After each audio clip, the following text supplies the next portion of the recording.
pouvait trouver une solution adéquate. Parce que des familles aujourd'hui sont disloquées. D'autres ont perdu leurs femmes parce qu'ils sont sans emploi. Excusez-moi les dames, ils sont sans emploi, elles sont parties, on ne mange pas de l'eau à la maison. Voilà, si tu ne fais rien. Monsieur Kadiri qui est là, il vend Bofroto à sa femme. Il est quand même cadre à Global Manutention. Mais il est aujourd'hui obligé de devenir vendeur de galettes, de beignets au Koweït auprès de sa femme. Sa femme grille, lui, il vend. Comme lui, il y a beaucoup qui viennent ici, qui sont sans activité, dont on veut chasser des maisons pour certains, et d'autres même sont déjà chassés. Des décisions en cascade. On a oublié de discuter avec certains propriétaires de maisons, mais jusqu'à quand? Non, patientez, ça va aller. Mais ça va aller jusqu'à quand? Donc beaucoup sont obligés de retourner au village. Quand vous voyez tous ces aspects, c'est quand même aberrant et puis c'est douloureux. Parce que nous savons que la Côte d'Ivoire est un essor très essentiel dans le tissu social en Afrique, même je dirais sans exagération au monde, parce que le terrain d'emploi ici est énorme. Mais pendant que le terrain d'emploi est énorme, il y a certaines personnes qui jouissent des efforts des autres sans toutefois faire face à ces personnes. Et nous, on sait que ça partirait à la justice, parce que c'est ce à quoi ils s'attendent. Ça partirait à la justice, parce qu'on n'a pas encore déposé. On a fini à l'inspection. Ça allait faire au moins 3 ans, 4 ans. Parce que même à peine avant-hier, je crois que le secrétaire général, M. Teti, dit son adjoint aurait rencontré le directeur général de SDTM. Il lui aurait dit, nous on a fini de boucher tous les trous. Vous allez marcher à une tapette. C'est vos tapettes qui ont fini. Si vous n'êtes pas rentré au village, c'est que ce n'est pas nous. C'est-à-dire, en plus de les renvoyer, on les nargue. C'est dit quoi? Il s'est dit, ils sont forts. Effectivement, ils ont prouvé qu'ils sont forts. Parce que c'est l'une des rares fois que nous autres, après tant d'années d'expérience, qu'on voit qu'un dossier qu'on peut traiter en moins de 5 mois, 6 mois, on l'a jusqu'à aujourd'hui plus de 20 mois. Ils ne savent même pas leur sort. Ne serait-ce que les droits légaux, on ne le fait pas. Voilà une décision du... Je ne sais pas si le ministre est informé. Voici une décision de monsieur le ministre qui demande à ce qu'on réintègre monsieur Teti au coup qui avait été licencié.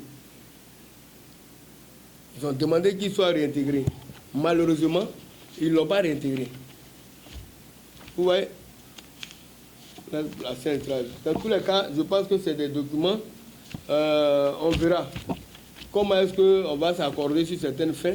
Mais déjà, je suis en train de vous dire que M. Teti a été réintégré. La boîte a refusé de réintégrer M. Teti, comme quoi il est le tête de file.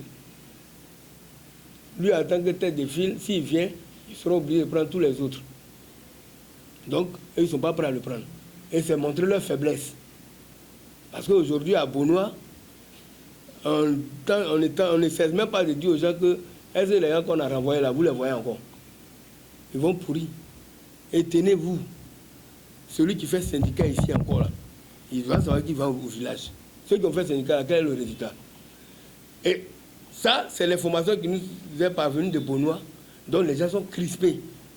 Vous comprenez que l'article 4 du Code du travail interdit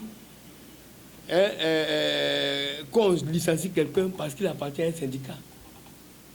C'est interdit. La loi internationale même a interdit cela. Mais ils sont renvoyés, licenciés, parce que simplement ils revendiquent le bien-être social de leurs personnes et de leurs confrères. Donc, messieurs, mesdames et messieurs les journalistes, je voulais, au sortir de cette conférence de presse,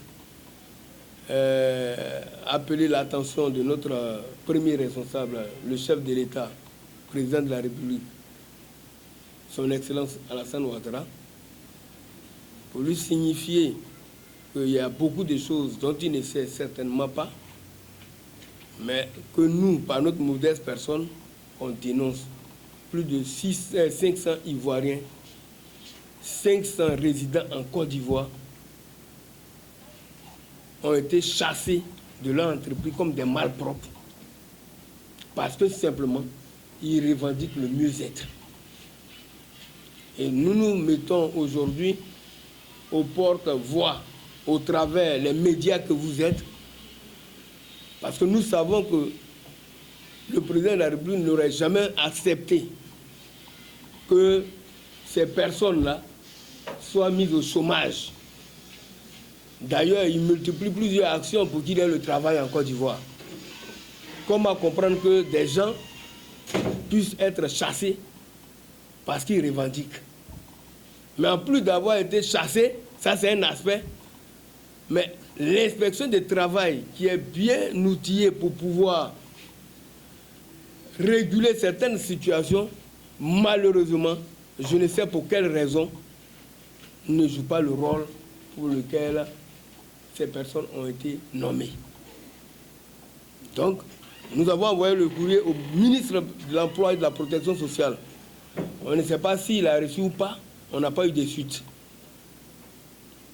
Je cite ces choses parce qu'on sait des personnes véreuses, parce qu'il le disait au niveau des SDTM global, vous pensez que Ezedine va savoir. Il ne va jamais savoir. Quand ça vient, ça se règle à notre niveau, on prend un bloc. On prend un bloc. Donc si déjà au niveau de Ezedine, Mohamed, cela est tel, ce n'est pas au niveau du chef de l'État. Lui n'a qu'une entreprise. Or, le chef de l'État, c'est toute une nation.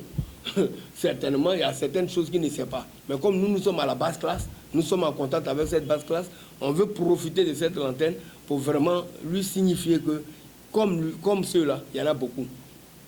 Parce que je n'ai pas seulement le dossier des SDTM, je parle des SDTM Global Mandatation aujourd'hui, parce que c'est pour que j'ai convié cette rencontre. Mais sinon, il y a une autre structure là-bas qu'on appelle GMT Shipping, dont j'ai le dossier via ORH, dont j'ai le dossier où ils ont licencié plus de 22 personnes, 25 personnes en bloc, non, 28 personnes en bloc, mais en utilisant l'aspect de motif économique, mais ils ont été désavoués par le Conseil national de dialogue social.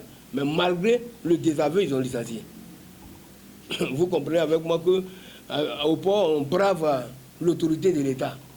C'est-à-dire si on n'est pas passé par des manœuvres malsaines, mais on passe par des bravoures.